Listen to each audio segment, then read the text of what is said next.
제가 천기를 누설할 수는 없잖아요. 제가 듣기에는 드디어 왼쪽이 아니고 반대쪽에 뭔가 회심의 반격 카드. 징계위원회가 전체가 7명이잖아요. 네. 근데 3명이 동의해서 결국 징계가 결정된 거잖아. 네. 형식 논리로 보면 모양이 좀 무섭잖아요. 네. 저는 약간 좀 짜증이 좀 많이 났는데 형식적으로는 징계가 정직 이후로 났지만 내용적으로 들여다보면 윤석열 사단에서 볼 때 저쪽은 대우가 흐트러졌다고 보일 거예요.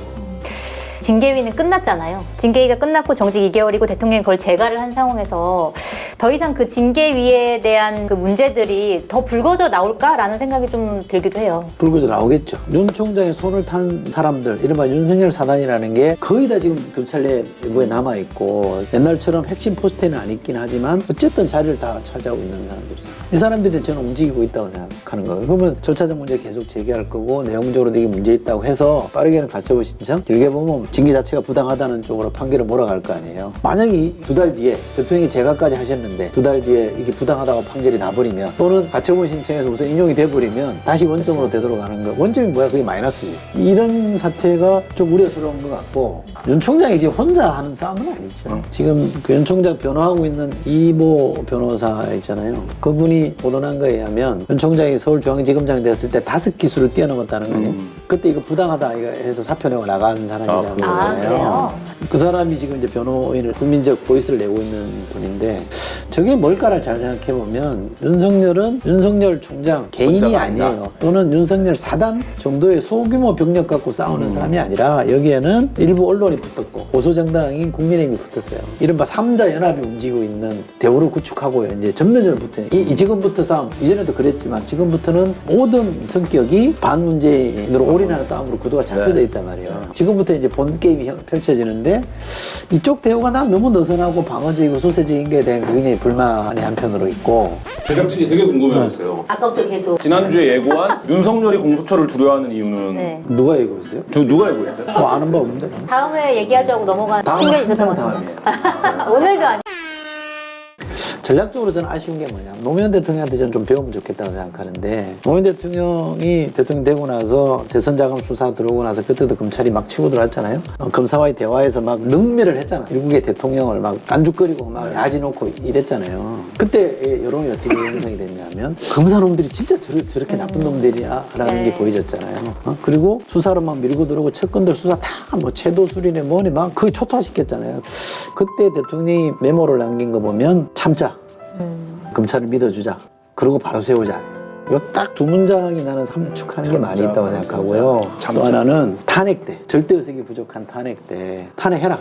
근데 그 노무현 대통령이 누굴 믿고 탄핵해라 그랬을까? 결국 국민을 믿었다는 거거든요. 그래서 그 노 대통령이 국민을 믿고 니들이 그렇게 한번 해봐라. 그래서 결국 총선에서 국민들이 표로 노 대통령 손을 들어준 거잖아요. 사상 처음으로 152석을 얻게 만들었단 말이에요. 이게 난 최고 지도자, 대통령으로서 보여줄 수 있는 최고의 전략이라고 봐요. 노무현 대통령은 최고의 전략가라고 생각하는 사람 중에 하나인데 지금 꼭 그대로 할 필요는 없어요. 그러나 우리는 대통령도 그렇고 집권 세력이라는 건 결국 민심을 덩이없고 가느냐 못 사느냐의 성패를 걸어야 되는 거지 힘으로 막 윽박질러서 한다? 그럼 모든 사람들이요 누가 잘했냐 못냐를 떠나서 한쪽에 한쪽을 너무 과도하게 때리면 이쪽에 가해자인 줄 알고 약자편을 들어주고 싶은 심리가 형성이 되는 거예요. 이 싸움을 법정 싸움으로만 끌고 가면 안 돼요. 그렇죠.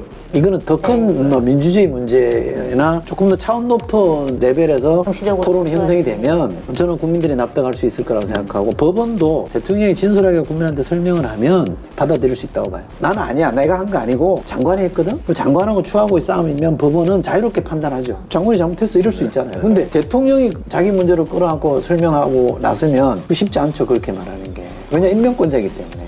그러니까는 전선을 그렇게 운영하는 게 맞는데 청와대 설명을 들어보면 뭐 추진력과 결단력 때문에 검찰개혁이 여기까지 왔고 뭐 높이 평가하고 그런데 사회는 받아들일 것처럼 얘기해요. 이거 뭐 앞뒤가 안 맞잖아요.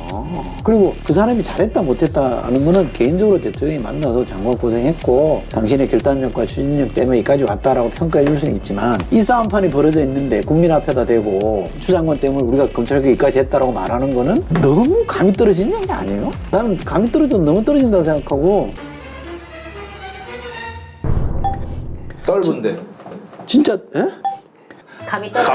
저 떫잖아요. 너무 많이 먹으면 떫고 변비도 나 눈물 날 뻔했어. 난 청와대 참모들이 난 너무하다고 생각해. 내가 사고 싶은 금액만 제시하면 핸드폰 판매점에서 연락이 오는 시대. 이제 핸드폰도 경매로 삽시다. 구글 플레이나 카카오톡에서 핸드폰 가게 검색해 주시기 부탁드리겠습니다.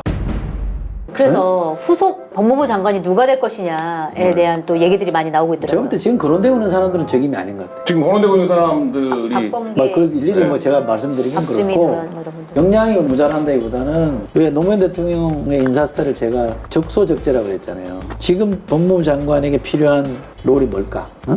뭐 법률 전문가로서 뭐 이게 필요한 것 저는 아니라고 봅니다. 대국민 소통을 열심히 하면서 국민들에게 진심 어린 호소도 하고 설명도 하고 또 대통령이 합리적 판단, 객관적 판단을 할 수 있게끔 어드바이스하고 하는 이런 장관이 저는 필요하다고 보고 저는 비검사, 심지어 비법조인이면 좋겠다고 생각해요. 일반인 사람 중에 국민적 신망이 있는 사람, 대중적으로 저 사람 정도는 내가 믿을 만하다, 편파적이지 않을 거다라고 할 수 있는 사람을 세워서 그 사람이 이거 좀 정리정돈하는 그렇게 하고 또 대통령은 대통령 역할하고 장관은 장관 역할하고 나머지 이제 당도 민주당도 좀 평정심을 되찾아서 이제는 여기 가지고 막 목소리 높이지 말고 제발 감찰 사유가 있는지 없는지는 감찰해봐야 안다 이런 말도 안 되는 얘기 좀 하지 말고 그게 윤석열 수사 아니에요. 그냥. 제작진이 지금 우리 오늘 방송 썸네일 제목이 윤석열의 두려움인데 지금 윤석열의 두려움을 하나도 얘기 안 했다면서 하나라도 두려움이 뭘까 하나라도 좀 얘기를 해달라고. 근데 PD들이 궁금해하는 것 같아.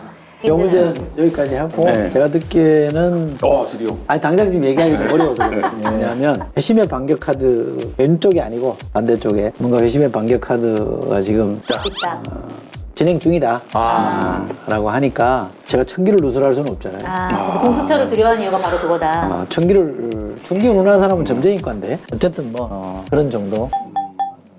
저도 몰라요.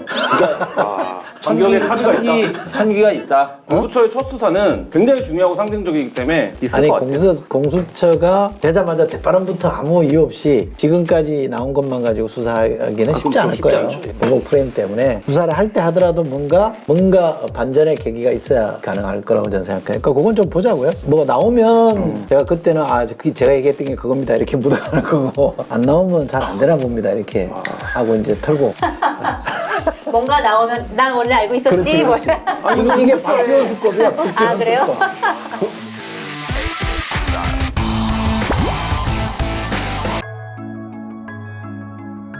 여기 변화를 만들어가는 서울 시민들이 있습니다.